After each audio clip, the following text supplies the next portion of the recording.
You picked this topic, right? Not sure, Mark. You're not sure. Who picked the topic?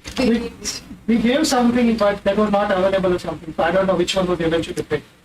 It's Is it this one? Yeah. Or was it the gratitude? Sorry, he was not involved in this. Oh. No. Okay, she picked the topic. Anything is fine. Okay, I'm just... If you want to give- No. There's a reason for asking. Okay. My reason for asking is, I want to know what your thought was behind asking or suggesting or selecting this topic. Okay. That's why. Did you have an idea in mind when you selected this topic?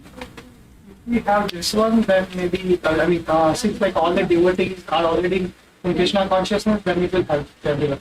Okay, If you are giving this but topic. you weren't even involved in selection, so let me ask her. She told me I think, some topics were not available. Let her speak. I think, we thought the topic was gratitude in difficult times, but this was our first topic that we selected, and surprisingly, that's what we are going to Okay. today. The thought behind this was just evaluating even oneself and knowing how we can evaluate oneself and see how we can progress and improve ourselves in Krishna consciousness. Good. So, it Very is eloquent. For our benefit also, but also for all other devotees. Very good. See? Now, there was a partial explanation.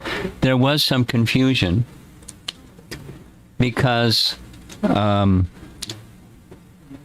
class this evening had to get switched around because various reasons. Oh. That's caused a, Absolutely fine. but it's fine. Okay, so here we are. I'm glad you're happy. I'm happy that you're happy.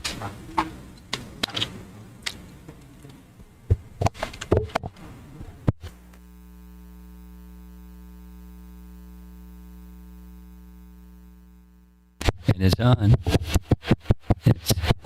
We have a nice buzz. Can we do something without the buzz?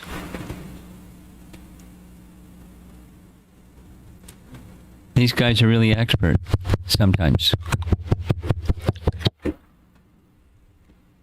Sometimes it starts screaming, like scream, and they panic and have to turn the dials. It's okay. Okay, so the topic you see on the screen there, it's a really big screen, fantastic. Evaluating one's standing and absorption in Krishna consciousness. No, it's not what your wife said about progressing in Krishna consciousness, but where we are today. What's the method or standards or procedure for evaluating where we are? And there's an important message that's not in this presentation, so I'll say it at the outset. Bhaktivinoda Thakur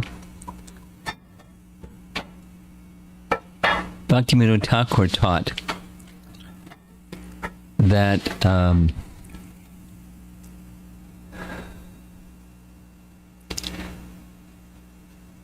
following a teaching that Krishna gives to Uddhava in Uddhava Gita, that one should be very clear about what one's position is, and there are different recommendations according to what one's position is, and one should follow according to what one's position is those recommendations. And that's the standard, using Bhaktivinoda Thakur's words, that's the standard for piety, or you could say what's good. And at the same time, there should be some aspiration to go another step. Not too much. Not, a quantum, you can't sustain it kind of jump, but slow, step-by-step, gradual progress, and each stage you maintain that which is suited for that stage. This is this evaluation. What's my stage? What's my standing and absorption in Krishna consciousness? So there's then go further, and then go further. So know what the different stages are, and then go further, go further. No, so when this topic is not for somebody that's just beginning, because somebody's just beginning, they're just trying to do ABC. ABC. Make sure that they offer their food to Krishna, and it's those things that can be offered to Krishna, and chant and study Bhagavad Gita, and ABC. And then as one becomes a little more oriented towards a bhakti life, it's good to know, where do I stand? And what is piety, or what is good, what is right for me, given the stage that I'm in right now. And then what's next? And how should I prepare myself for what's next? And then incrementally move towards the next, and then maintain the standard for what's next, and so on. That's how Bhaktivinoda Thakur describes. I use the word incrementalism. I believe in it. I'm a card-carrying incrementalist. I believe that bhakti is best progressed in small stages. Bhaktivinoda Thakur's phrase is, progress. It's really simple. Progress is a series of small steps in the right direction. You have to know what the direction is, and you have to know what a small step is, doable step, and then do those doable steps.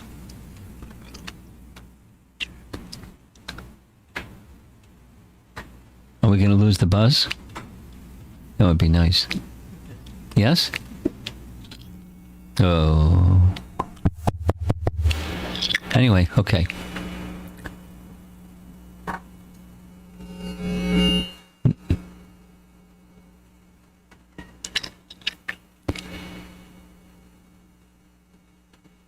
I can bring the microphone closer if that helps get rid of the buzz.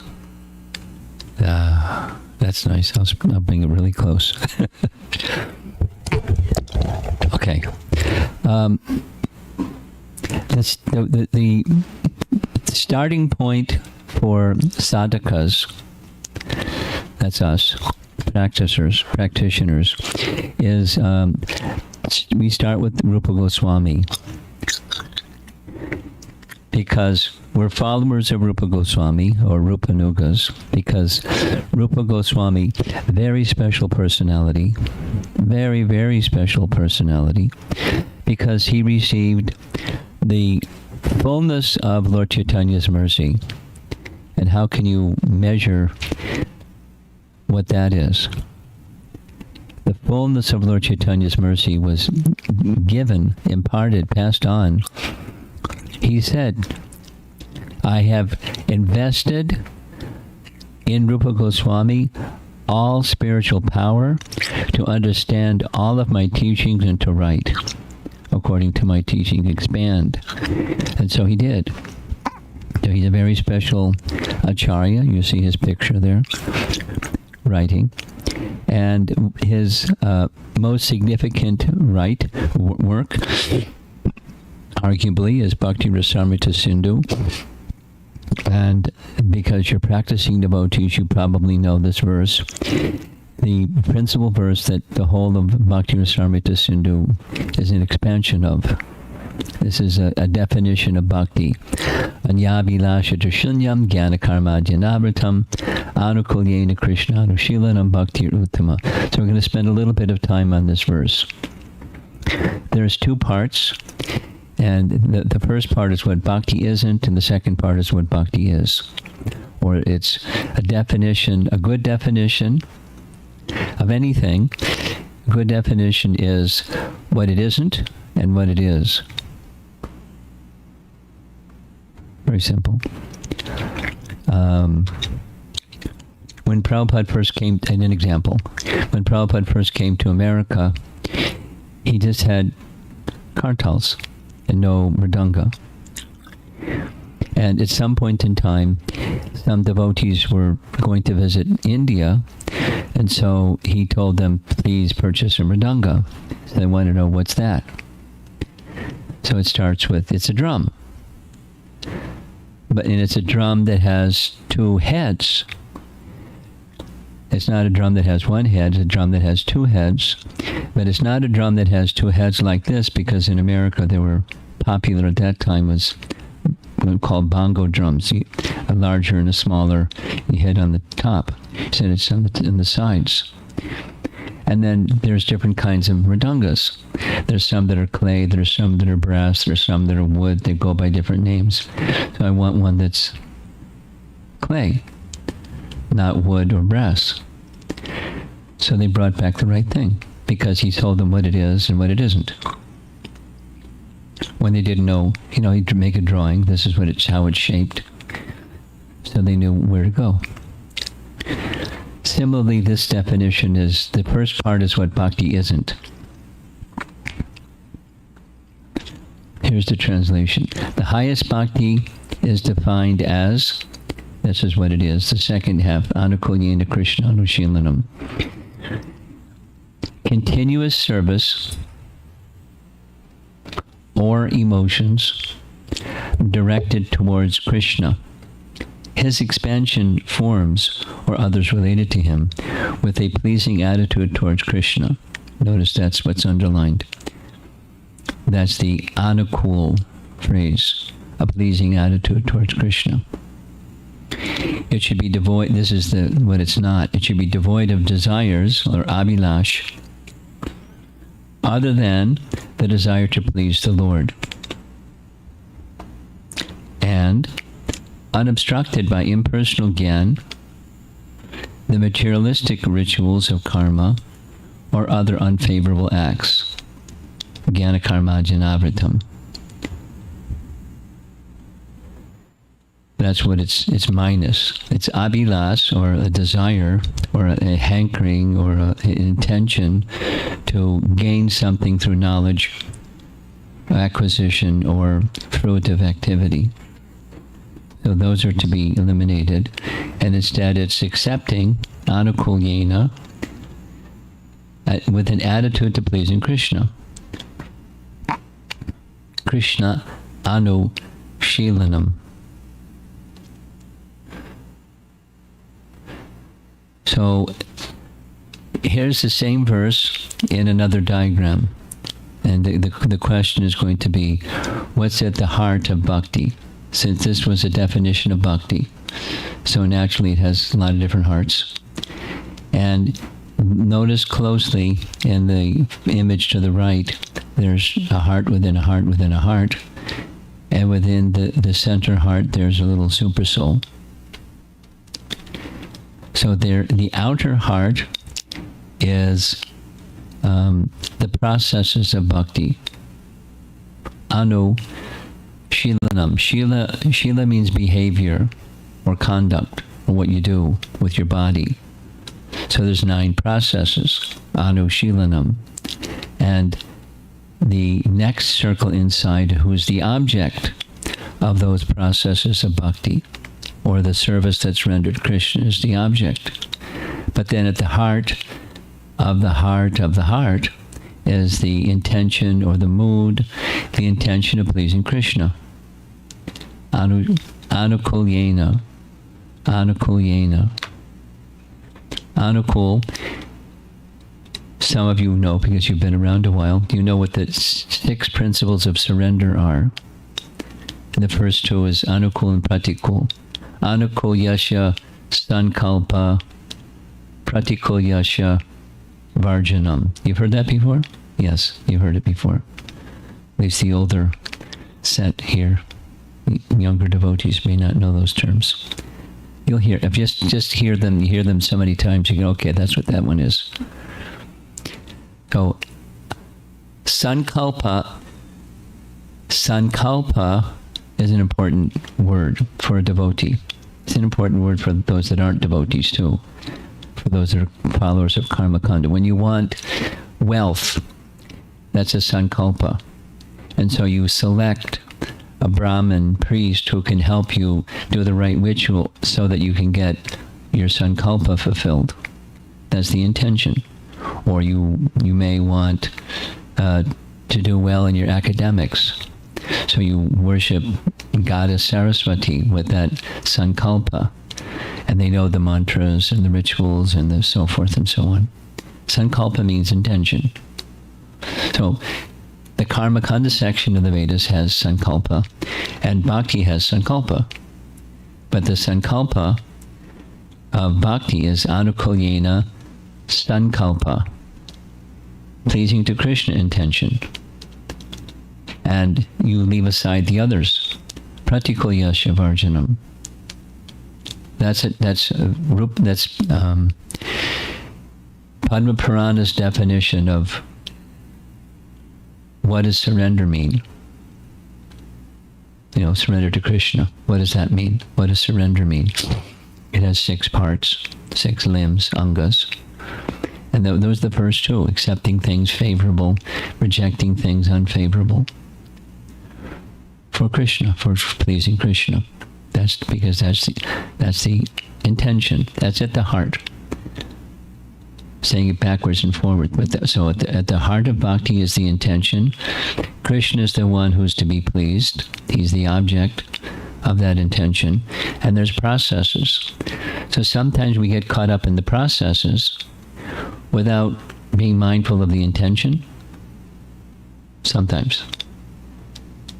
I mean, not so long ago, I was visiting somewhere, and in a private conversation, nice devotee said, I feel that my making of offerings and then doing the arti after the offering has become kind of mechanical,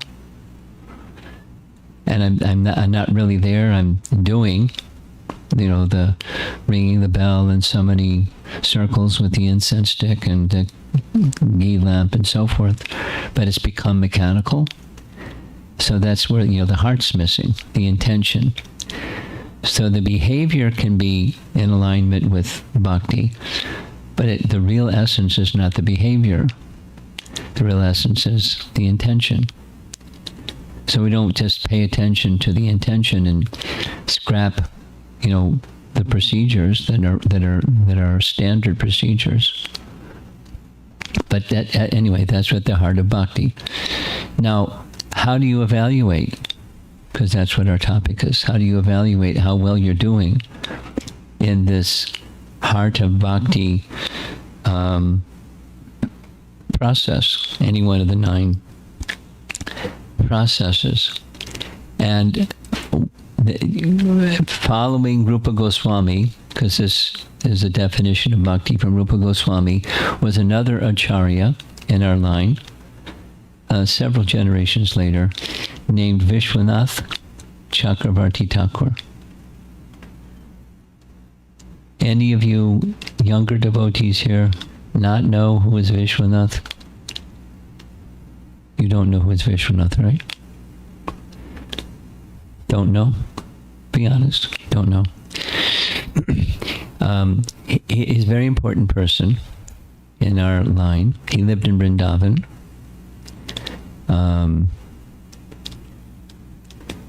And he was very humble and very, very, very, very profound in his understanding of Krishna. He wrote many commentaries. He wrote commentaries on every verse of the Bhagavatam. And for me, one of the most astounding things is, in his commentary, he would say, this is what, when Krishna speaks something, this is what Krishna was feeling. This is what Krishna was thinking.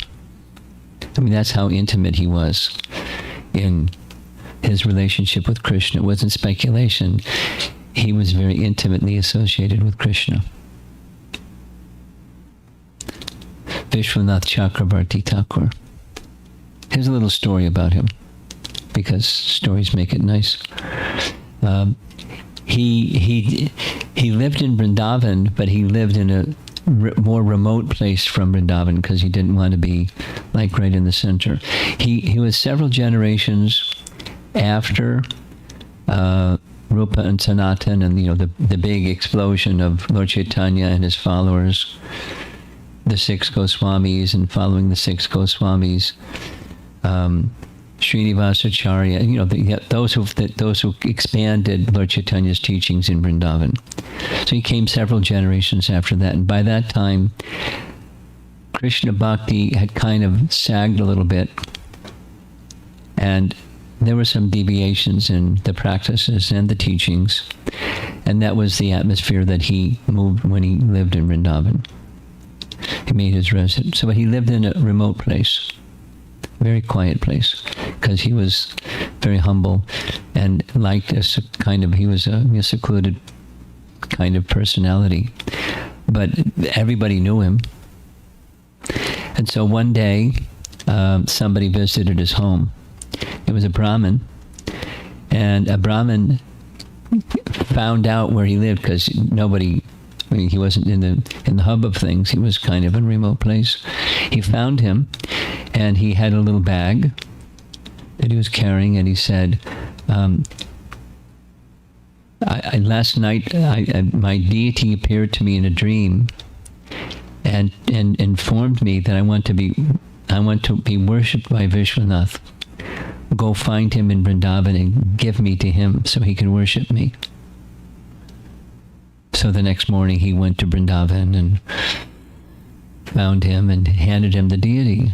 And Vishwanath declined. He said, I'm not qualified to worship Krishna.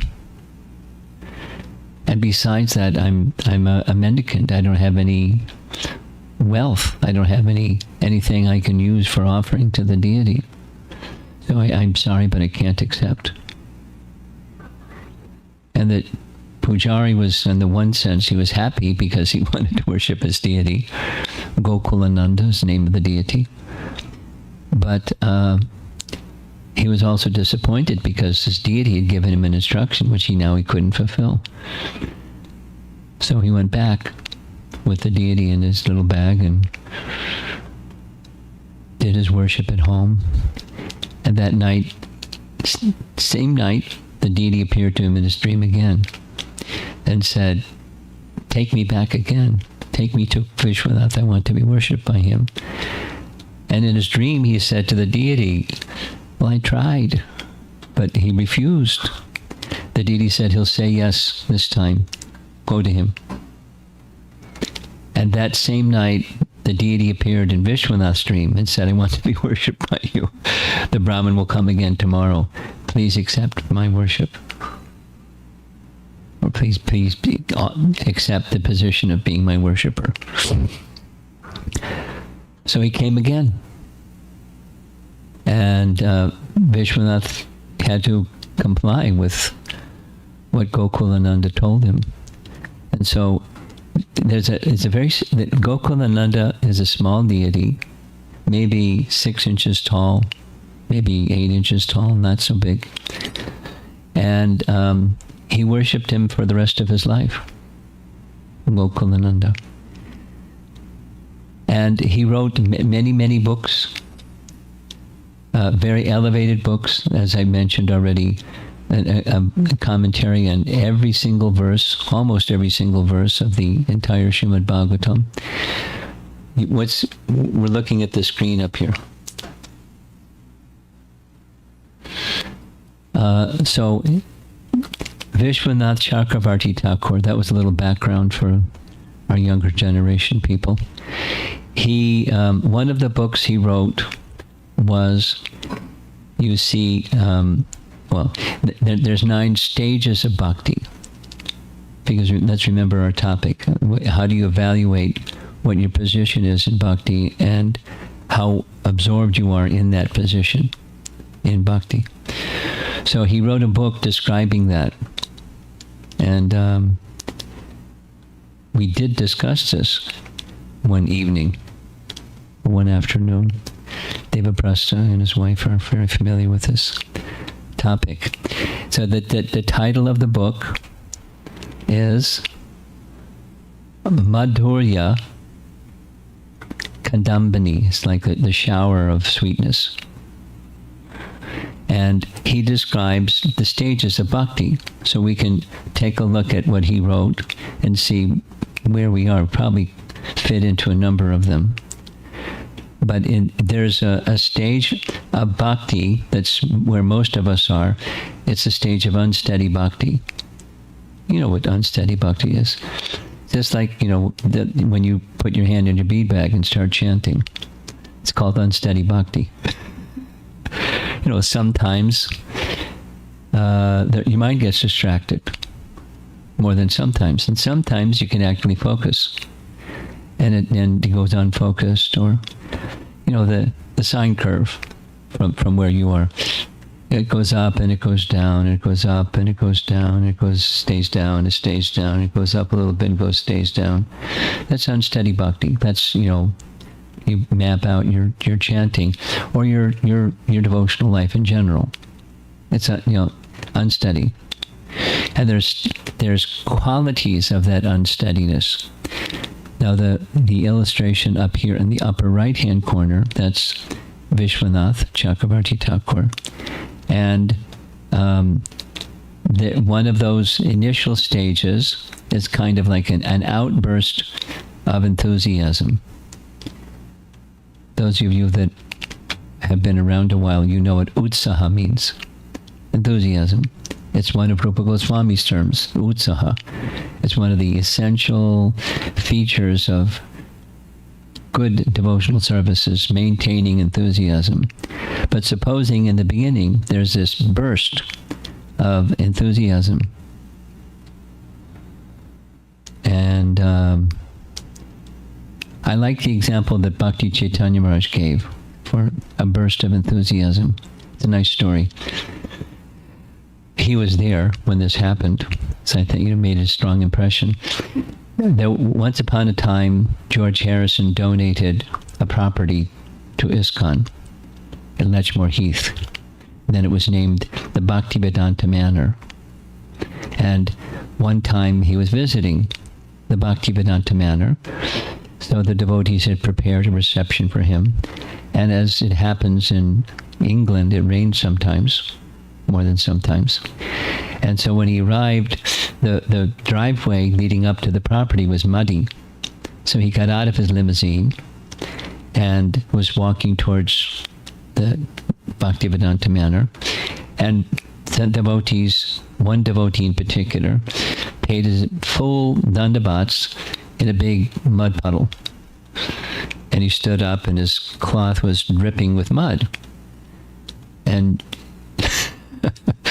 George Harrison said, "You didn't have to do that." And that's Bhakti Chaitanya Maharaj's example of utsaha mayi. Mayi, or a false or sudden, of just a burst of enthusiasm that's not commensurate with what one's position is, or it's not at the stage of steady yet. Then there's a stage that comes after that, sometimes enthusiastic and sometimes lethargic. That's easy to understand. Sometimes enthusiastic, sometimes lethargic. And then there's the stage that follows that. These are chronological. Vyuta vikalpa, a stage where doubts assail one's resolve. In his writing, Vishwanath pokes fun at a young man who's contemplating, should I get married or should I stay brahmachari? Now, for some of you in the room that may not have any meaning, but for those that have been through that, there's some young men that they consider this, and then they consider that, and then they consider this, and then they consider that, and they consider this, and consider that, and there's no resolution. That doesn't happen to everybody, but when that does happen, that's an example. That's an example he gives in his book of Vyuta Vikalpa. Resolve is inhibited or assailed by uncertainty. The next stage, Vishaya Sangara. Vishaya, we know from Bhagavad Gita. What does Vishaya mean? It means senses meeting sense objects, trying to be the enjoyer of the sense objects. The the verse in Bhagavad Gita is Vishaya Vinivartante Niraharasha Dehinam. Vishaya, trying to be the enjoyer of sense objects. So, struggling with attraction for material sense enjoyment.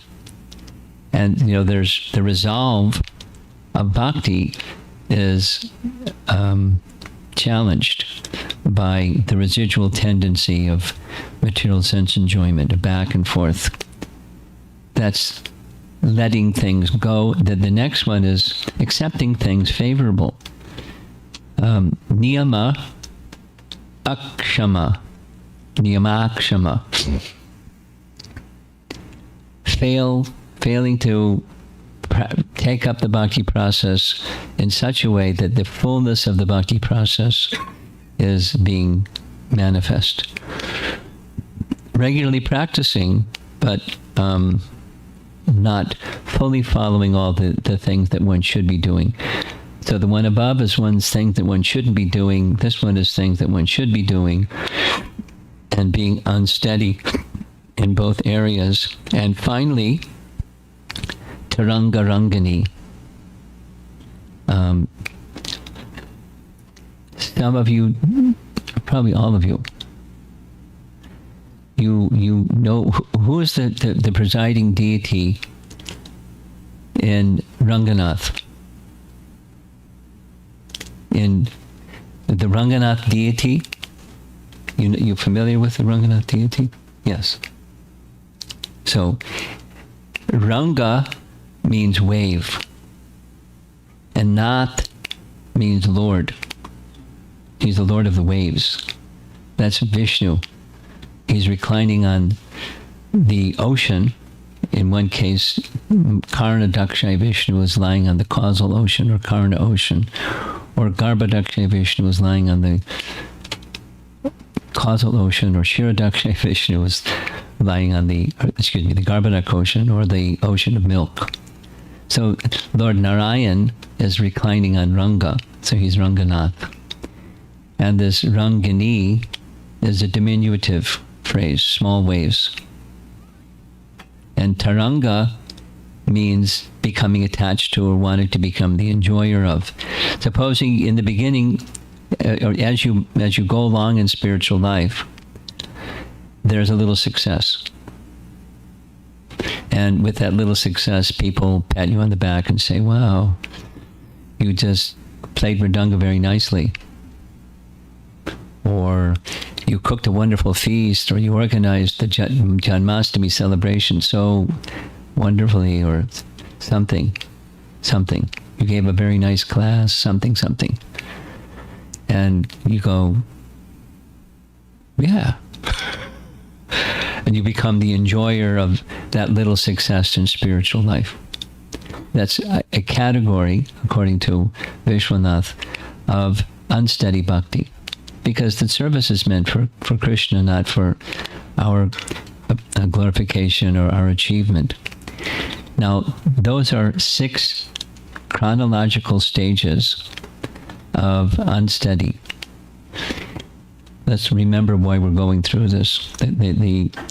I was asked to do this some time ago, so I'm presenting this again from some time ago.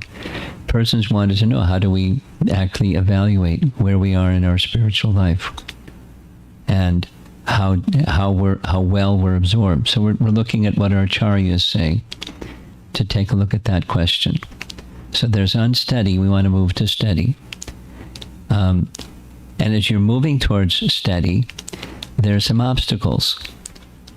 And the obstacle is the anarthas in the heart. And for removing anarthas in the heart, or anartha nivritti, there's some obstacles.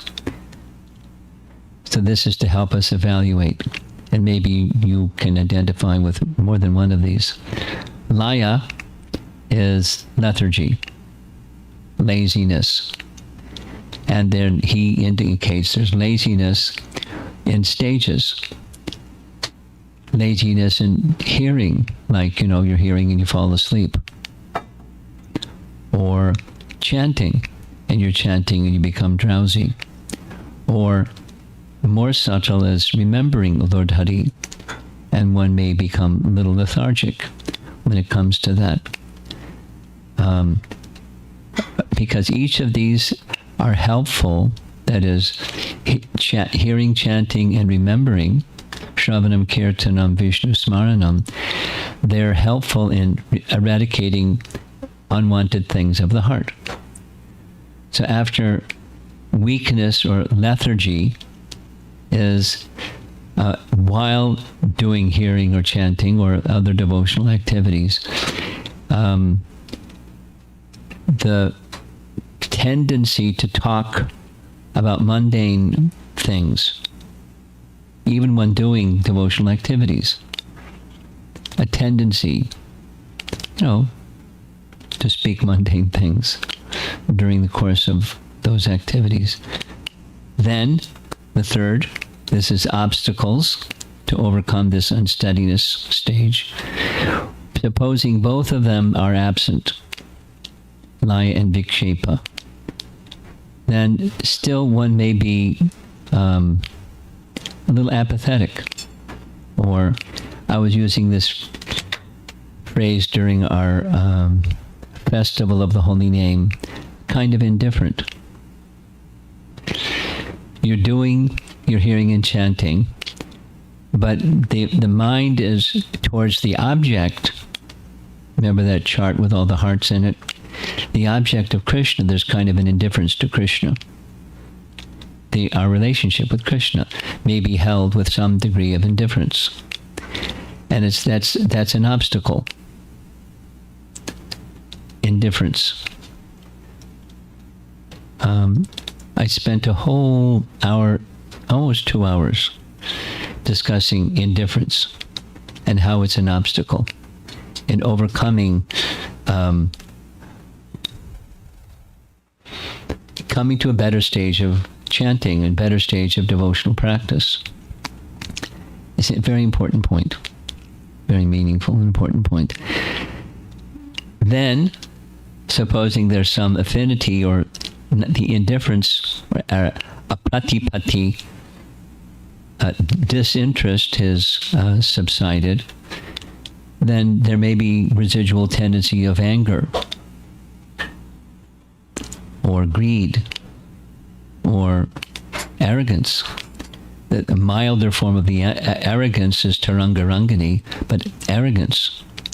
And finally, of these obstacles, the mind may just continue to be attached to sense pleasure, or the mind just drifts over there when the attentiveness is insufficient. So I made a little image of what the state of apathy looks like. That was that middle one, a pratipatti, or indifference, or the affective part, the feeling part of our devotional life and devotional practice. It's like this devotee saying, I feel that my making of offerings and doing the arti after the offerings has become mechanical. And, that's what it looks like. I mean, a rose looks very nice when it's blossoming and is very fragrant, but you let it dry up, and that's what it looks like, the state of apathy. Not very attractive. So what's the option? The option is the process of hearing with some degree of enthusiasm. Enthusiasm can help striving to be enthusiastic. Again, this is Rupa Goswami's teachings, right? Utsahandishchaya dayayat. To overcome that tendency for indifference or apathy. Now, when I was speaking on this topic or something related to this topic, Devaprastha showed this chart. He had it blown up, and I was really attracted. So I found a higher resolution presentation of the chart that shows the whole book of Vishwanath Chakravarti Thakur in one visual image. So if you're a visual person like me, you'll like this. So I gave the higher resolution PDF to Shankadari, and he'll send it to all of you so you can have a copy of it. And it's really easy. It expands. You just put it on your screen and pull it, and it expands. So it shows everything that we spoke about. And then there's higher stages also. But those stages of Bhajana Kriya and Anartha Vritti we discussed, and there they are in this drawing. And you'll have a gift copy showing up in your email box, or however he's going to send it out, I don't know. So that's a beginning part for evaluation of our standing and our absorption in Krishna consciousness. Now I want to move on to another way that you can take a look at all of this. The 7th canto of Srimad Bhagavatam, the entire 7th canto of Srimad Bhagavatam is spoken by Narada Muni. And he begins in the chapter 1 with the Rajasuya Yagya has been performed, and Maharaj Yudhisthira is now installed as the throne, on the throne as the king. And Maharaj Yudhisthira asks Narada Muni a question. There's a really nice painting. You can see Krishna in the background. He's in the respected seat. And there's all sages and everybody. And Yudhisthira is asking Narada, how did it happen that Shishupal got liberation? Because we all saw it. I mean, they heard this nasty Shishupal offending and offending and offending and offending and 100 times offending Krishna, to the point where Krishna separated the speaking part of his body with the rest of his body, with the Sudarshan chakra. And the soul of Shishupal, like a flash, rose in the air, hovered for some time, and then entered into the body of Krishna. And so he got liberation. So Yudhisthira is asking, how is it possible? Because he was such a bad person. So vicious towards Krishna. And great sages and yogis and ascetics and tapasvis and spend lifetimes trying for liberation. They don't get liberation. This guy's a bad guy. How do you get liberation? So the first chapter is an answer to that question. And it has everything to do with saying the name of Krishna, even in scorn and derision, as Shishupal was doing. It's purifying, and he became purified by saying Krishna's name over and over again. There's other things that are described there. So in that chapter is this important verse that somehow or other bring your mind to Krishna, because that will purify you.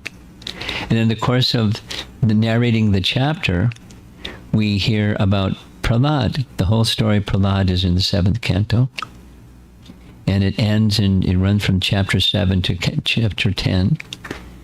No, chapter 6 until chapter 10. And at the end, hearing the whole story, Narada's telling the story about Prahlad and Hiranyakashipu and Lord Nrsingadev and everything. Yudhisthira asked another important question. And the important question is, I'm supposed to become the king. Rajasuya has just been done. I'm supposed to be the king. So my duty is to help my citizens come to that stage of bhakti that Prahlad achieved. How is it possible? How can I guide my citizens to achieve that? Good question.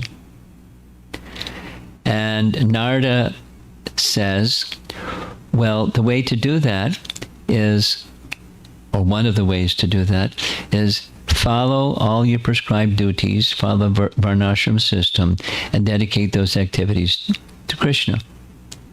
And then he says, before you can do that, be a proper follower of the varnashram system, you have to become a civilized human being. And so then this is where this verse comes. These are the general principles to be followed by all human beings. And it's a list of 30, something like that, different items of civilized conduct, or all human beings should follow. So it's a good starting place to evaluate how you're doing in your bhakti life. And I'll little sharing of why it's important, or one frame of reference to show that it's important, is because you've been around for a while, most of you. I'm sure you've heard talk about the varnashram desire that Prabhupada had, Prabhupada wanted. And how many years have passed since Prabhupada said he wanted? And it hasn't happened. And there's been lots of discussions, but at least, as far as I've seen, no agreement. Two things: what it is and how to do it. So I'm aware that in Hungary, Shivaram Maharaj and the devotees in Hungary are very dedicated to the concept of varnashram and establishing varnashram. Now, some people think varnashram just means go live in a farm, and that's how you do varnashram. And if you don't live in a farm, you can't do varnashram or something like that. But their idea was not just for the farm. New Vrajadam is like superlative example of a farm community in many ways. But, all of Hungary, because there's Budapest and then there's preaching centers all over Hungary. And they wanted the whole of Hungary to get absorbed. So they this is what I learned from Shivaram Maharaj. They had a group of 25 kind of think tank devotees that once a week they'd get together for several hours and discuss what is it and how to do it. And they came up with the following. Narada says, in order to do varnashram, you have to become a civilized being. So they took those 30 points. They decided as a yatra, not just at the farm, but everywhere, for a week, for 30 weeks in 1 year, every class, morning and evening, would be discussing for 1 week one of those qualities. Now, some of the qualities of the 30, they're the 9 processes of bhakti. But that leaves 21 other ones. Those are qualities or principles to be followed by human beings. So that was their attempt to try to get their communities, their devotee participants in the temples and outside the temples, to be varnashram followers by developing those qualities or general principles to be followed by all human beings. So that's another way that each of us can evaluate how we're doing in what's our standing in Krishna consciousness, and how absorbed are we. And now I'm going to move on to another reference that's addressing the topic. This is from Uddhava Gita. We've come across this several times in our morning classes, but this is a section where Krishna is describing to Uddhava what should one do if one realizes, I have some faith in the topics of Krishna, but I'm not able to let go of the anarthas. This anartha nivritti thing. So here's the verse, 2 verses. Having awakened faith in the narrations of my glories, being disgusted with all material activities, knowing that all sense gratification leads to misery, but still being unable to renounce all sense enjoyment, my devotee remains happy and worships me with great faith and conviction. Even though he is sometimes engaged in sense enjoyment, my devotee knows that all sense gratification leads to a miserable result, and he sincerely repents such activities. So probably, unless someone has attained the stage of Shuddha Bhakti, pure devotional service, somewhere in this category is some faith in the topics of Krishna, and somewhere in there is some kinds of habits or tendencies or worldly affinity that doesn't match Shuddha Bhakti. And what are you supposed to do? So it's the two things that are recommended. Carry on. Do those devotional practices, especially the hearing and chanting. And the other is acknowledge that this involvement in the temporary is going to keep the anchor in the cycle of birth and death, and it's not going to bring happiness.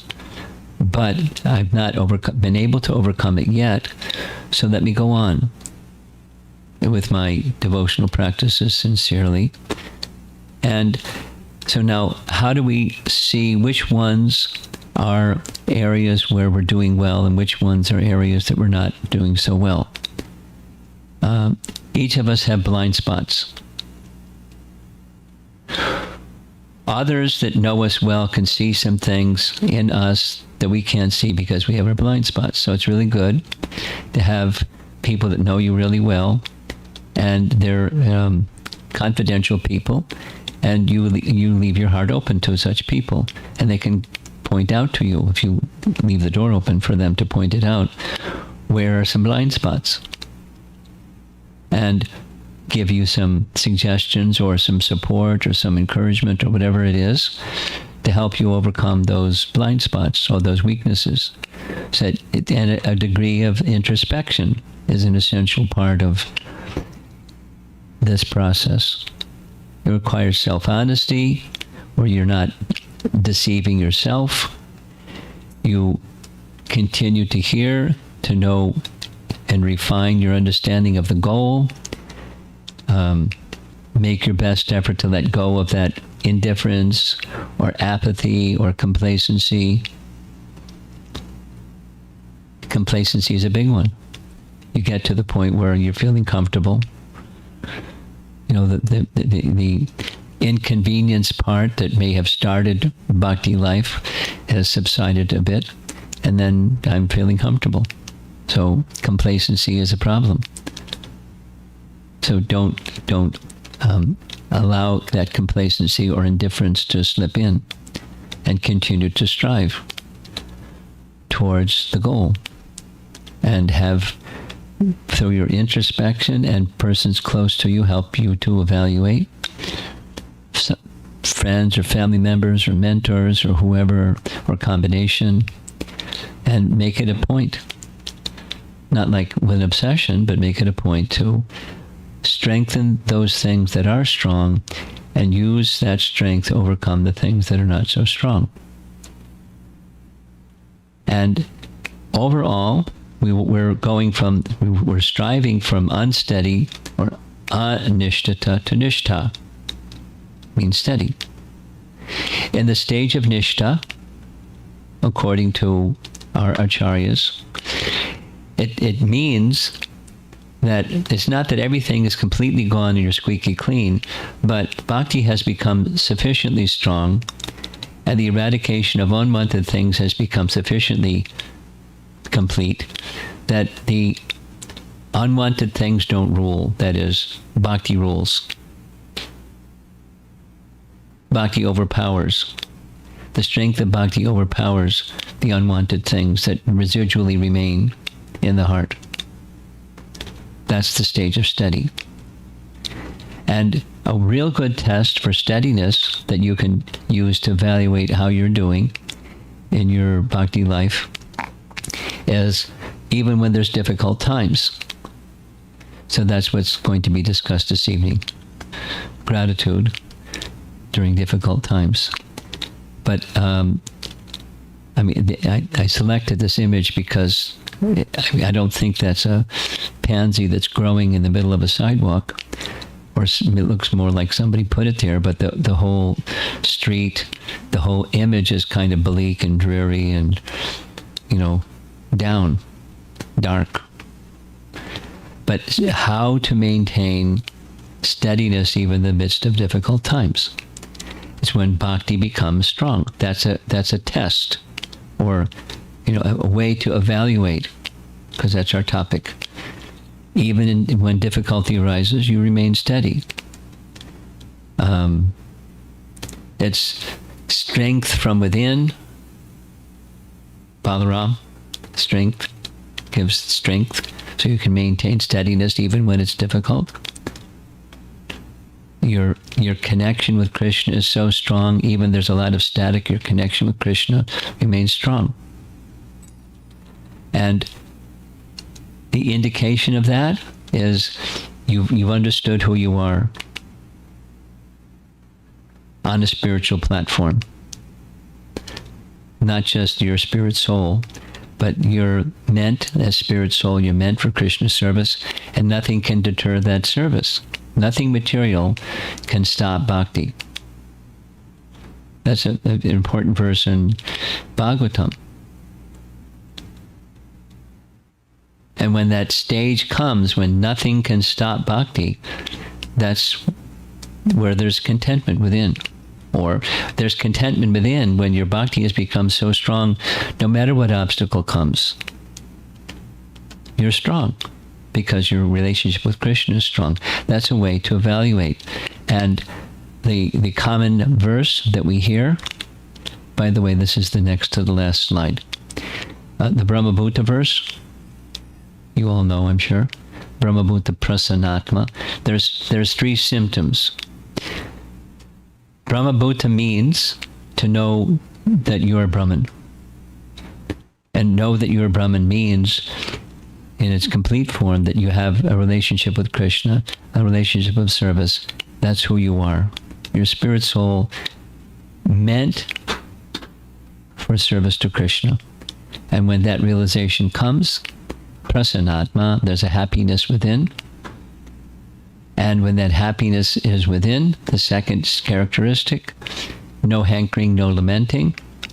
Even when difficult times come, no hankering, no lamenting. And further, samak sarveshu bhuteshu, seeing all living entities equal. So you may not be there yet. If somebody's really harsh, you may not feel equal towards that person who's very harsh. But an elevated person that has achieved this stage of steadiness, they can still smile when there's somebody that's being harsh. Not just on the outside, but on the inside. Samak sarveshu. You can still choose to do something that's appropriate for the circumstance if someone's doing something very harsh or hurtful towards you or towards others. But it's, you don't hate the person. The behavior is not the person. Just a little sharing. Once upon a time, I was a teenager. And I remember struggling. I had an existential dilemma as a teenager. And many teenagers have theirs too. Mine was, there's a teaching that I had learned from childhood, that in Christ's teaching, there's a little scene where his principal disciples are with him, and they ask him, of all the teachings you've given, what's the most important? And he says two things. Love God with all your heart, with all your mind, with all your strength, and love your neighbor as yourself. So I was saying I'm a failure because I don't love my neighbor as myself. Because, some people are really mean. And I don't like it. So I'm a failure. And I was asking the priest and asking around, and I wasn't okay with I wasn't at the standard of the primary teaching. Some time passed. I got busy with my studies, like many young people, and then came up for air and started looking around again. And when I came across Krishna consciousness in Bhagavad Gita, it became very clear. It's very simple. It's not that it was hidden in Christianity, or their teachings, but the soul is different than the behavior. You don't have to like the behavior or love the behavior, but the soul is not the behavior. So even when there's a difficult time comes and something, the behavior is maybe not very nice. You have to love the behavior. I can think of certain people, their behavior is really irascible. I won't mention any names. But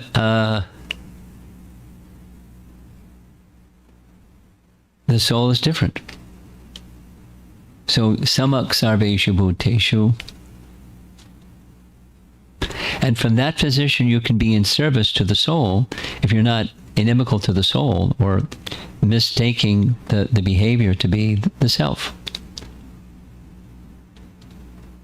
So that's a very elevated standard. And the last line, mad bhaktim labhate.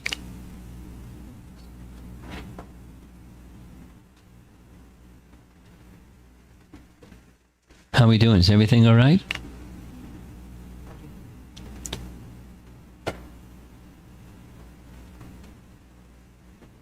This is saying it's getting too cold, so I was adjusting the temperature. Okay.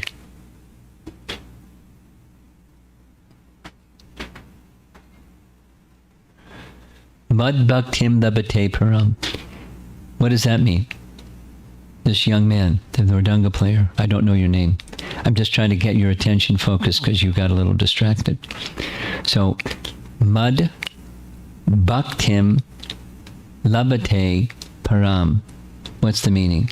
You know what bhakti means, right? Devotional service. Param, you know what that means? Para. Supreme. Like there's Atma and Paramatma. There's Brahman, there's Para-Brahman. There's Bhakti, there's Para-Bhakti. Pure devotional service. Mad bhaktim labhate means to obtain. Labhate. Mad bhakti. Then devotional service begins. Means pure devotional service. Pure devotional service is at the stage of what you see on the screen, when things can be really, really difficult and you're steady anyways. That's where pure devotional service, that's the standard. That's how you can evaluate. That's where it begins. Until then, we're practicing, and it's unsteady sometimes and sometimes not, and sometimes not. Sometimes up, sometimes down. Sometimes paying attention, sometimes distracted. Or mostly distracted and sometimes paying attention. Anyway, there's different kinds of unsteadiness. But steadiness is where even whatever's going on, the attachment to Krishna is stronger than the attachment to the temporary. And finally, we all have the very same means to achieve it. The image on the left, of course, there's a Hare Krishna mantra. But there's a person wandering through the wilderness. There's some light, and there's some darkness, and there's some shadows, and there's uncertainty. We're going to see a similar image this evening about uncertainty. There's uncertainty in life, and sometimes. But there's always the holy name, and one who takes shelter of the holy name as that's the primary means for us to go from unsteady to steady, and then those further stages of bhakti. The doubtless and fearless method. Topics of Krishna and hearing Krishna's holy name. And that's the end. We're blessed with Prabhupada's association, his books and his organization and the bhakti process in general.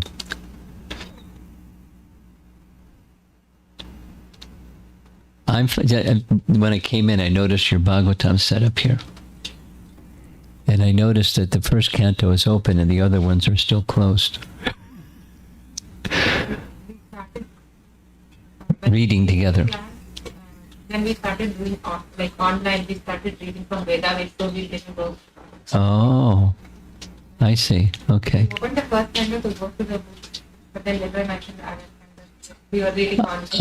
I'm not criticizing. I'm teasing. Don't think I'm criticizing. I'm teasing. But I was going to say something because I travel, and I've been traveling by car mostly, but every now and then of late I'm started resuming after a year from some airplane travel, and it's a very common thing in ISKCON or in North America that families are beginning to read together. They purchase the Bhagavatam set, and then there's reading groups where they read Bhagavatam together.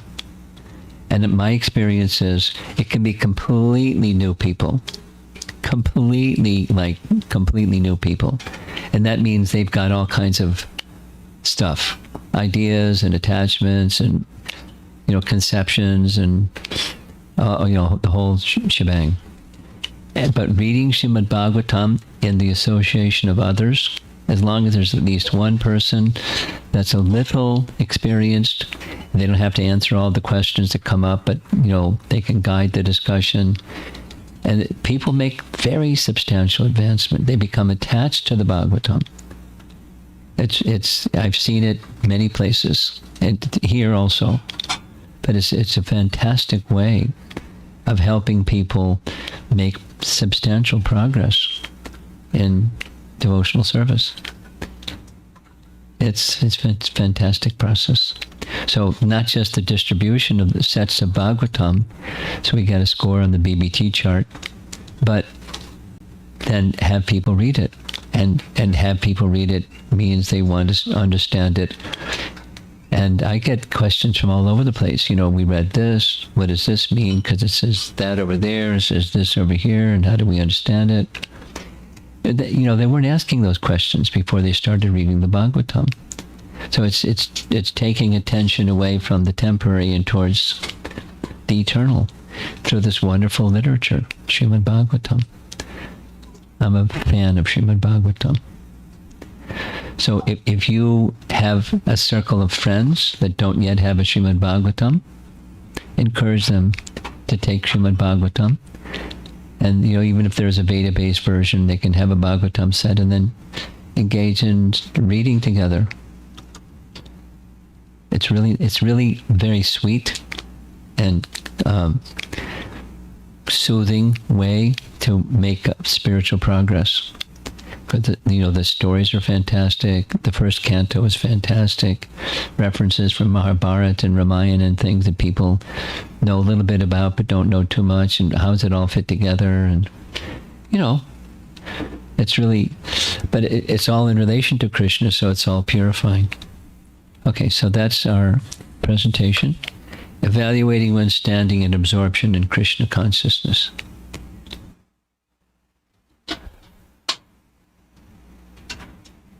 So let's see if there's some discussion.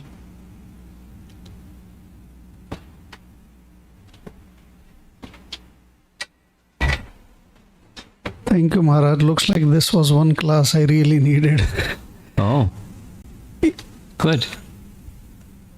So Maharaj, as you were speaking, I was thinking on a few things and trying to reflect on myself. And sometimes what happens is, I read that verse where it is Krishna is saying that, we still have desires for material things and we're also doing bhakti, and that's the kind of position where material things try to take away bhakti from you. Yeah. And you feel this is better, no, this is not better, let me go enjoy here more.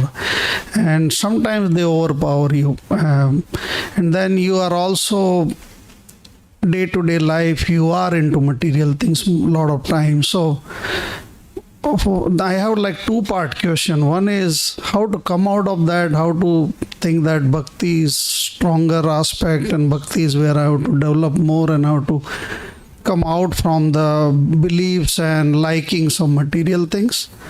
The second part is you talked about checking yourself where you are, talking to devotees around you or your family members. How to do that more regularly, how to do that inspection more often, because a lot of the times we just go about life and don't really see where we are and where I need to go, where I was. So those are the two-part questions I have. Fantastic. In the first part,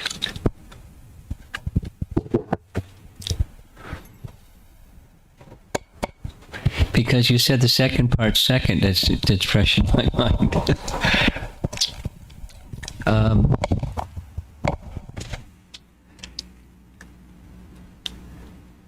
So to put it in different words,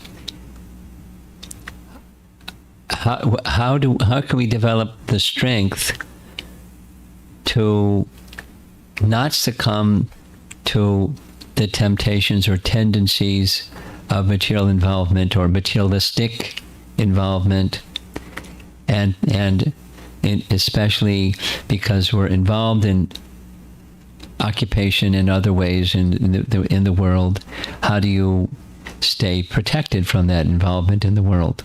That's the question. Yeah? Yes.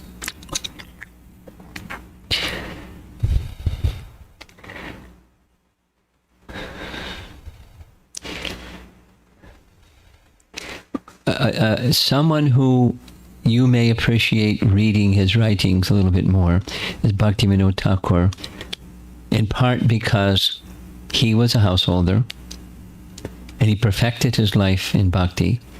And when he writes, he makes categorical differences between the duties and the lifestyle of a renunciate and the lifestyle of a householder. Remember I said something earlier, that what is appropriate for one's position, you do that, that's good. And if you're a householder, do it as a householder does, and that's good. And it's not how a renunciate does, because they don't have any business doing what householders do, and vice versa. So, for example, of what I just said, in the Shadvir Bhaktir Vinashati, group nectar of instruction, 6 principles that destroy, 6 principles that enhance bhakti. You're familiar with that, right? Nectar of instruction? Or you know? A little bit. Okay. In Nectar of Instruction is one of the 4 essential Bhakti Shastri texts. It's very short. Rupa Goswami wrote, Prabhupada translated, and gave purports. And 2 of those verses are 6 principles enhance, 6 principles destroy bhakti. And the first one, the enhance, is Utsahan, because you nodded your head. Utsahan, Nishchaya Dhairyat. You've heard that one? Utsahan means enthusiasm. So the first principle of bhakti is enthusiasm. So as a householder, how are you, because you're involved in worldly things, because you're a householder, you have to. Part of the duty of a householder. Mortgage and bill paying and taxes and career and etc., etc., etc. So how to maintain enthusiasm in the midst of all of that. So Prabhupada has his purport, but Bhaktivinoda Thakur wrote a book just on those 6 and the 6. 6 that are favorable, 6 that are destroy. Vinashati, Shadvir Bhaktir, Vinashati, they destroy bhakti. So he makes his explanation in those, so it's a separate book. Bhaktya Loka is the name of the book. And I find it very, very edifying how he's really clear. His audience is both renunciates and householders, largely householders, so he's very explicit.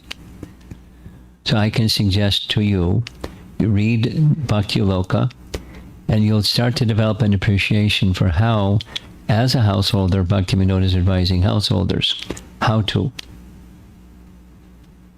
Those are some practical things in there, in that book, and other of his writings.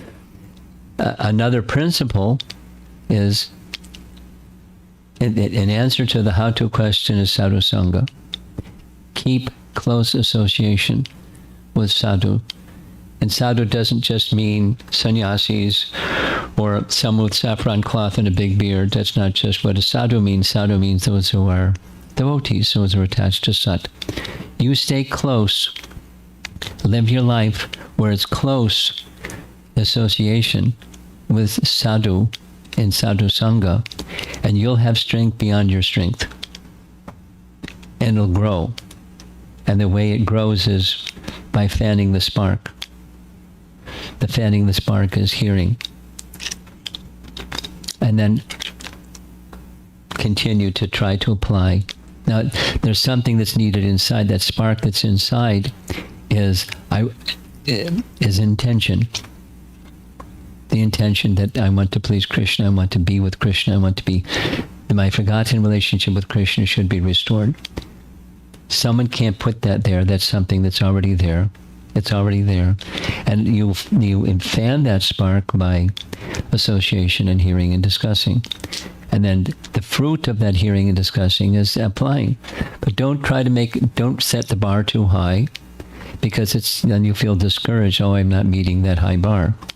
It's something that's realistic for where you are. And you hear, and the demonstration that you've heard is you apply. And there can be unsteady applying, because that's what unsteady is. But you just keep in that association of devotees. And in that association of devotees, for yourself, for the standard that you can maintain, you set some standard of regular chanting and hearing. Like we just heard, the reading group, and you're reading the Bhagavatam together, and you do it regularly. And before you know it, you completed something. And you have a little celebration. Yay, we completed something. Now let's move on to the next something. That's just incremental. But something that's regular, not intermittent. But so your consciousness may be high or low, but you have regular activity that you do that's nourishing the bhakti creeper, the hearing activity, in association with devotees. And then in course of time, you'll find devotees, if you haven't already, where you can open your heart to. That's part of sadhu sangha. And when your heart's open, whatever it is that is said, it goes in. Conversely, if the heart's not open, whatever is said may not go in.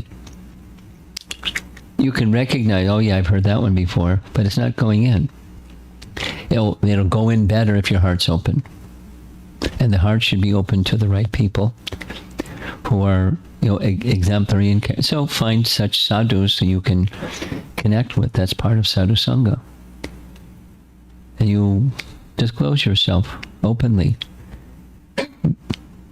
Be ready to hear from them, some words of encouragement, and don't become proud. Oh, Tarangarangani. I'm doing very well now, and I'm an enjoyer. I'm a little successful. So no, not like that, but where they can encourage, but they can also correct. And so keep those. Those are the most important relationships. Those are your best friends in life, in the whole of life. The best friends are those that remind you of Krishna. And you can be someone else's friend by reminding them of Krishna. That's also a nice way to strengthen, to give you strength. You try to be an example by word and by action to others. Start with your family, but then other people are expanding of the Hare Krishna movement will give you strength. Because this is another answer to your question. Strength comes from getting mercy from Lord Chaitanya by trying to expand, assist him in expanding the bhakti life into people around you. You don't have to carry them or own them or manage them or anything. Just be a nourisher of their bhakti life. And you'll find strength. You'll find strength. You may feel, oh, I'm not so qualified, so I better not do that. But Lord Chaitanya will give you strength to do that. If you try to do that, it'll make you stronger inside to overcome those weaknesses. And be patient with yourself. It takes time to we're creatures of habit. And, you just do things mindlessly out of habit. And even when you're trying to mindfully do something that's a habit, it's hard to overcome habits. Many years ago, I don't know how many, more than a dozen years ago, I was asked by the Potomac Temple, I forget who it was that asked me, they wanted to add to their web page a question-answer session. So they asked me, if we get questions to our web page, can you answer them? So I started. Sure. And I've been doing it for so many years. And so one of the very first questions that I was asked to respond to, I wrote from Bhaktivinoda Thakur, and Shankadari is going to send me a little reminder, so I'll send him the answer to that first question. But it was, your question. How do you overcome weaknesses? So I found a really nice reference from Bhaktivinoda Thakur. He calls it retraction of bad habits. And it was taken, the answer came from Amnaya Sutra, one of his 100 books. And he explains exactly how to overcome bad habits. He says, it may take you 5 years. Allow yourself 5 years. If it's just a bad habit, it may take 5 years just so it's squeaky clean, gone. And here's how you work on it. And so when you're serious, to do anything for 5 years, you got to be serious about it. But if you have a purpose, it's not just get rid of the bad habit, it's get to a better place of consciousness in your relationship with Krishna. That's the intention, or the sankalpa, or the anukulyena, the heart of bhakti. So you grow your bhakti heart that way, and then you'll be successful. And when that unwanted thing is gone, you'll find that other unwanted things, they've also subsided, just because the rising tide lifts all boats, right? You take it seriously, and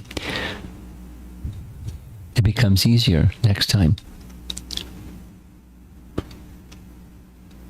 So then to the second question, how to be more accountable. You didn't use that word, but someone that kind of helps you to not get distracted. Well, it's not easy to do that yourself, and it's not easy for someone to be the one who's holding, is willing to hold you accountable. You report to that person, not in a controlling sense, but a guiding sense. And, the answer to that question is, if you want it, you'll find it. And if you don't want it, you won't find it. Even if it's right in front of you, you won't find it. But if you want it,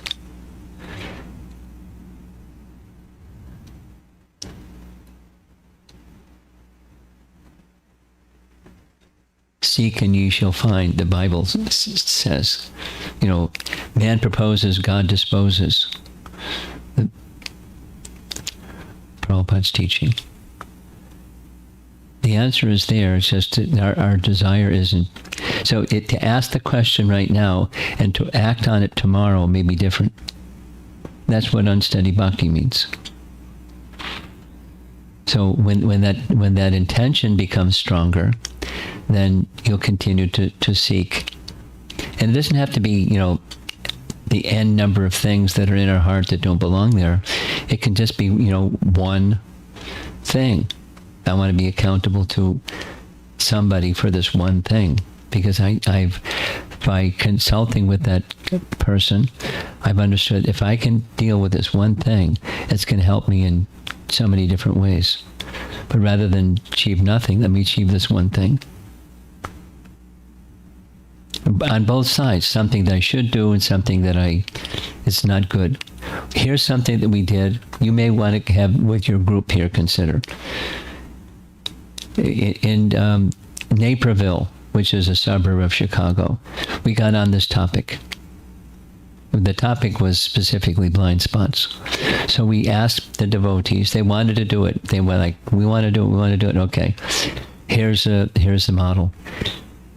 Pair up somebody that you have a relationship with, that you have confidence in. Ask them,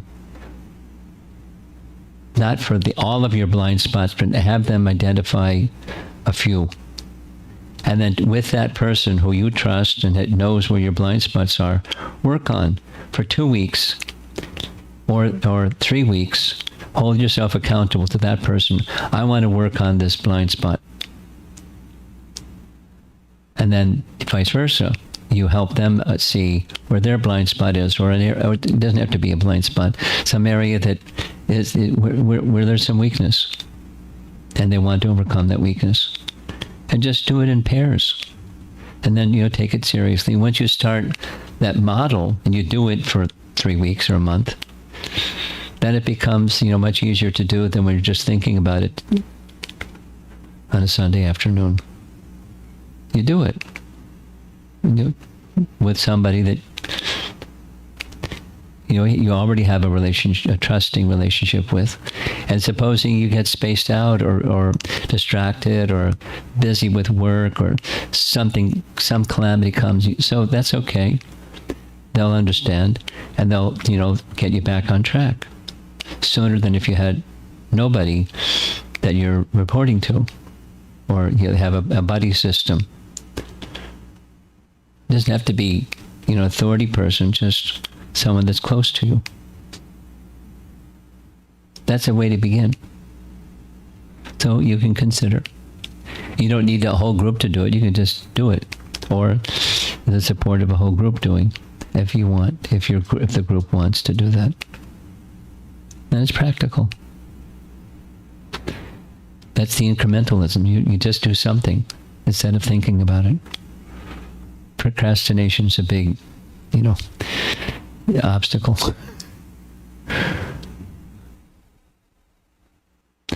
Yes. We have people online, so we're going to hand you a microphone.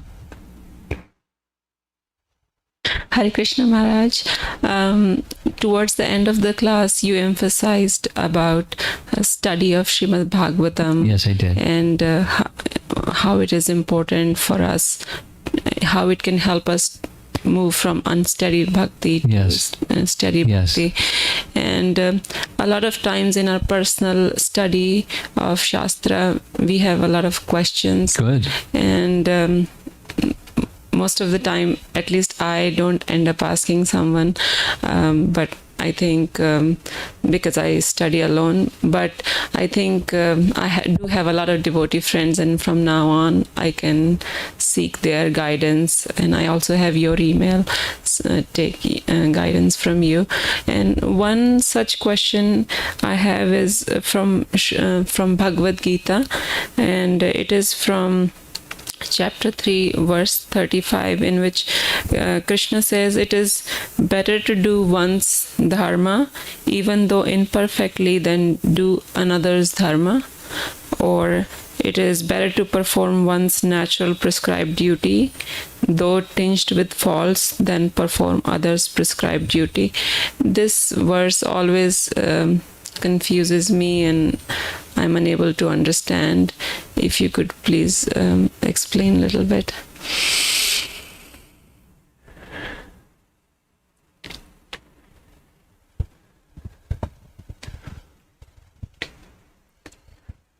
Well, a question before that question is, how does one understand one's prescribed duty? And short answer to that one is not easily done, but it's Guru Sadhu Shastra tells us what our prescribed duty is.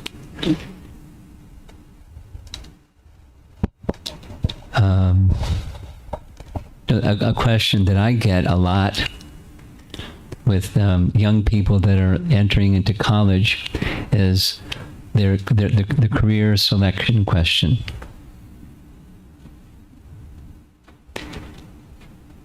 Without going into that topic, but it's related to what's my prescribed duty, because they're selecting their prescribed duty, but their understanding is it's so. Let's just say you're a family person, so you have wifely duties, and you probably have motherly duties, and you have some community duties, and you have your spiritual practices. So there's there's a collection so far of prescribed duties. So you should strive not to do somebody else's duty, but understand according to Guru Sadhu Shastra, with these different functions and roles, what's the best way? What should I be doing? What's the best way for me to do those things that I should be doing?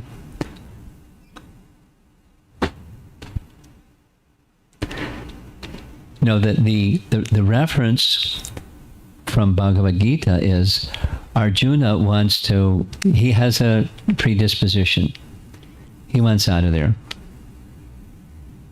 And Krishna is letting him know, you have a nature. You're a Kshatriya by nature. Even if you could, for some time do something else, you have your nature. You don't have the adhikar to not act according to your nature. You have the adhikar to act according to your nature. So act according to your nature. Even if you think, well, I could be a good, forest-dwelling sadhu. It's not your nature. Act according to your nature. That's going to be purifying for you. That that what we're hearing in the morning classes, Krishna speaking to Uddhava, the performance of duty includes without attachment to the results, but offering the results to Krishna. But that the purpose of that is purification of the mind. Purification of an impure mind is colored. Rishabdev teaches like that. The mind becomes colored. Karmatmaka yena sharira bandha. The mind is colored. And so to make the mind pure, performance of prescribed duty. So that's what your intention should be. The intention or sankalpa or anukulyena is that Krishna should be pleased. And I've made certain decisions in my life. I'm now this and this and this and this. So and I have my duties according to decisions I've made. And I'm in a woman's body because of previous life, and here I am. So I have some duties as a mother and as a wife and as a member of the community, and I have a role to play. It's not who I am, but I have a role to play. That's my prescribed duty. And let me just do that nicely, because it will purify my mind. That's like the intention behind, or at least a mode of goodness intention is it's purifying for me. The higher intention is it's meant for Krishna's pleasure. So you just do with that purpose or intention. And the better you do that than, I don't like this being a mother, I don't like being a wife, and I don't like this, and I don't like that. So I'm going to do something else. And so for purification, duty, mode of goodness it'll purify my existence. It'll purify my mind. And ultimately, it's the channel for me to have my mind fixed on Krishna with a pure mind. Okay.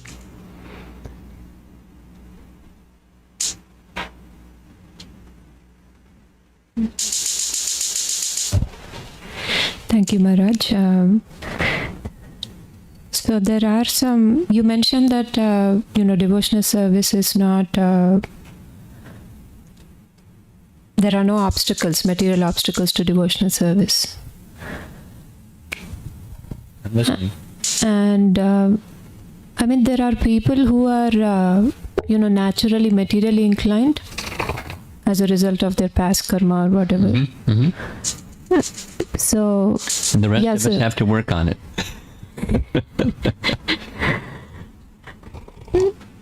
So how do we how do we even get them reading the Bhagavatam or chanting the holy names? How should we fan their spark? Or shouldn't we even endeavor for other people and just work on ourselves? Thank you. I think I've understood half of your question. I didn't understand the other half.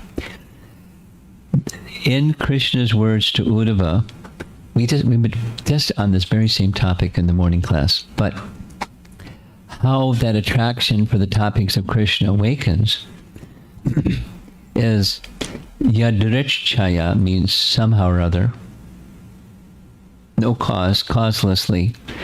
There's a devotee comes into your life. Krishna sends a devotee. And through that association, devotee, some attraction for the topics of Krishna awakens. So that's how it's fanned also. That spark comes about that way, and it's fanned that way by association. So,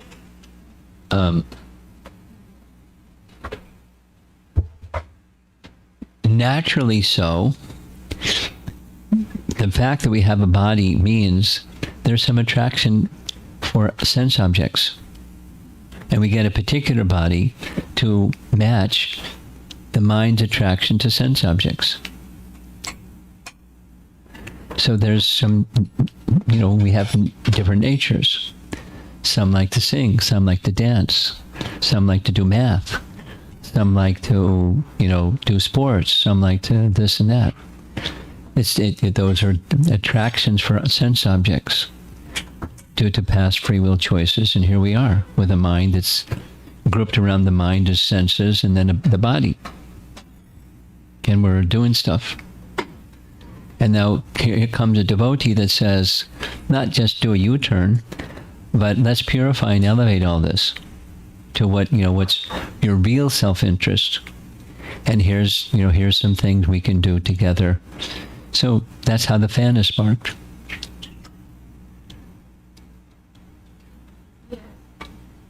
But? Is there a but? Yeah, but?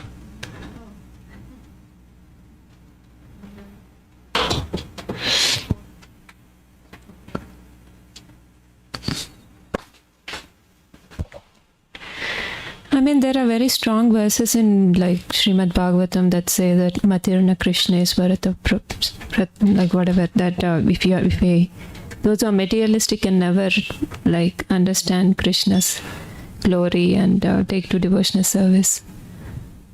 So yeah, I'm talking about other people. I think I'm not a pure devotee or anything, but at least I have some spark that I understand that there is distinction between matter and spirit. Okay, so now your question is how to help people that have deep material absorption.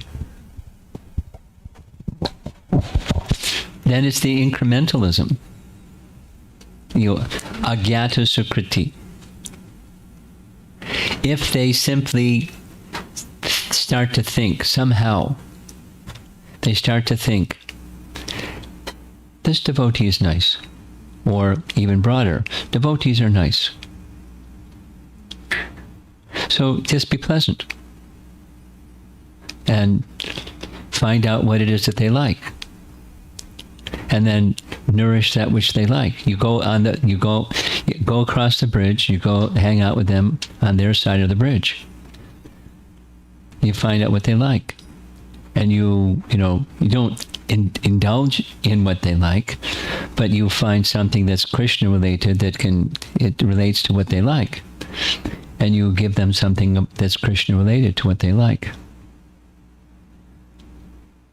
Like I mentioned this, we just before coming here, there was at a housewarming, and I was mentioning, we won't go into the whole thing, but I told a little story about Narahari, Prabhupada disciple, that was in Hawaii,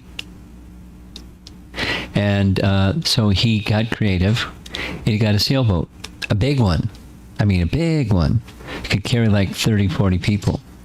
had a big Hare Krishna thing on the sail, and he sailed around Hawaii and took tours of people around Hawaii because they're in Hawaii. They want to see Hawaii. So he got a boat and got them chanting Hare Krishna and prasadam and a book.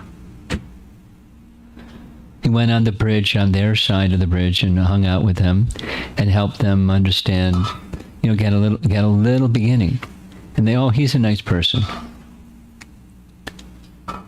It doesn't. You don't have to do it that way, but just speak as an example. People, devotees do this all the time. I do it regularly with college preaching. What topics do they want, and then develop something that's on a topic that they want, with nice prasadam, some kirtan, because people like kirtan, and talk.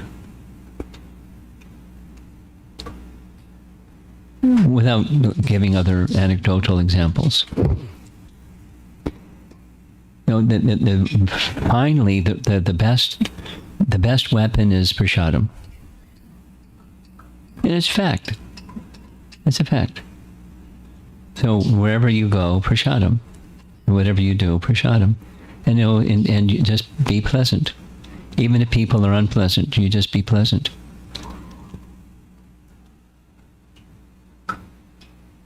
I've had 3 experiences, I won't go into the details, where a Christian student approached me and harassed me up to the ceiling and down the other side of the wall. And some other Christians were watching what this guy was doing, and I just remained very calm. And they came to my aid and blasted the Christian, saying, "This isn't Christian behavior. We're going to report him to the dean. We know this who he is. What he did is really not Christian. Shame on him." And I was just calm and undisturbed. And there was, anyway, just be of good character. For people that aren't inclined to bhakti life, just be of good character consistently. Like that last slide, or next to the last slide.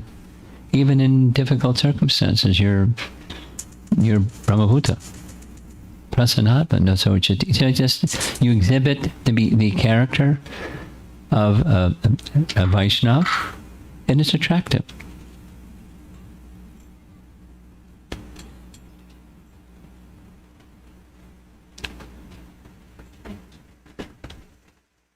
And prasadam. Thank you for the wonderful lecture. Paraj, you mentioned about 6 different types of unsteady devotional services. Yeah. And one of them was Niyam Shama, which you mentioned is although one practices regularly, but full justice is still not done to the process. Can you give some examples on that? Because a lot of people otherwise, a lot of devotees might fall into that. Especially then you can give some examples. Because I couldn't figure it out. It doesn't say exactly. Basically, it isn't exactly. Let's go to the slide.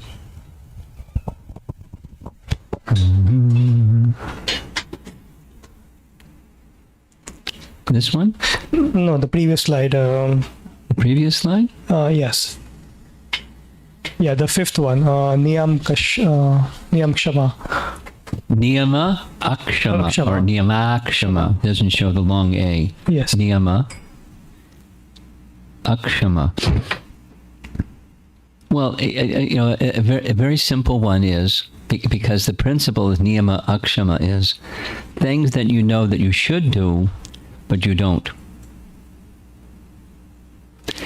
The previous one is things that you know you shouldn't do, but you do. So think of something that you know that you should do. Let's say, some people rise early in the morning, or some people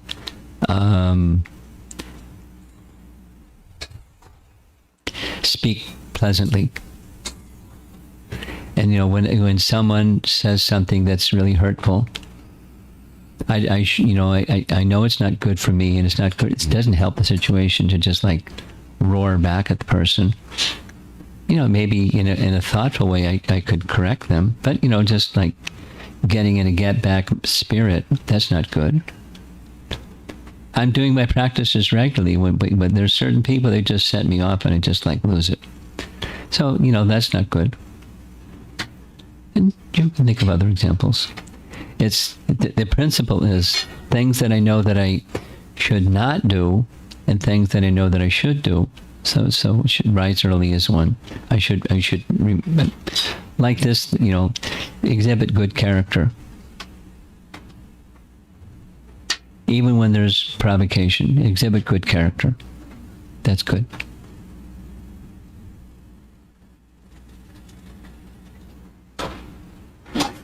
I'm going to give an example which I think Deva Prasta will appreciate, and Padmamalini. Some time ago, there was a club at Penn State that I was visiting regularly, and there was a devotee who is now a graduate from there, who was in charge of the club. And he had managed to get Badahari's consent to come, to do something at the university, and then to do something at State College. The something at State College, we're calling it Mantra Yoga Retreat. And the campus gave permission to put a big banner across the main entrance into campus saying Mantra Yoga Retreat. It was at the very beginning of the semester. It was like a really big hit. So he started promoting the on-campus event and the off-campus event. And a lady from there's a yoga association, people that have yoga studios. There was one lady that was kind of like the coordinator of their organization, and she said, I've heard of this Badahari. Can you arrange for him to come to our yoga association too? And he said, I'll have to ask, but I think it can be arranged. And then some days later, all of a sudden she became really cold. Like, curt and abrupt in her speech. And he put two and two together and said she probably had some bad experience with a Hare Krishna devotee sometime in the past. She didn't realize that the Vedic Vision organization is an ISKCON entity, and so she got turned off because some bad experience.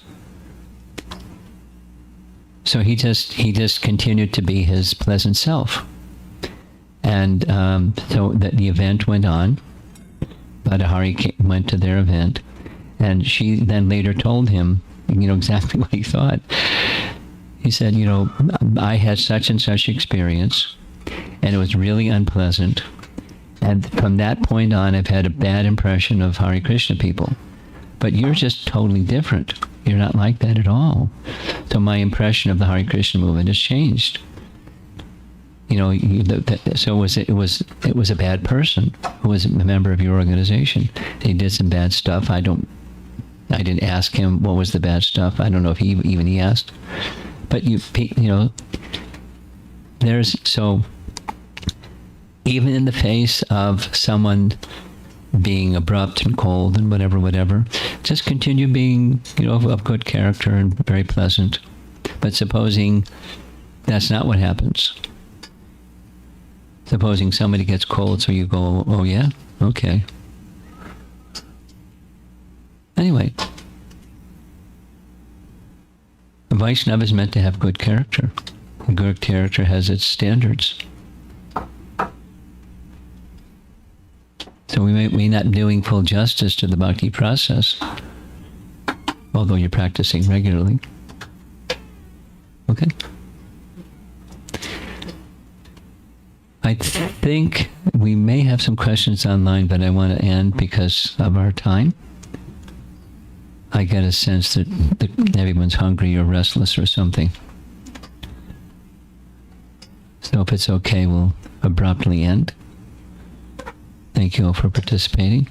Look, the sunshine is out again. The rain is over, and let's open the window. Srila Prabhupada ki jai.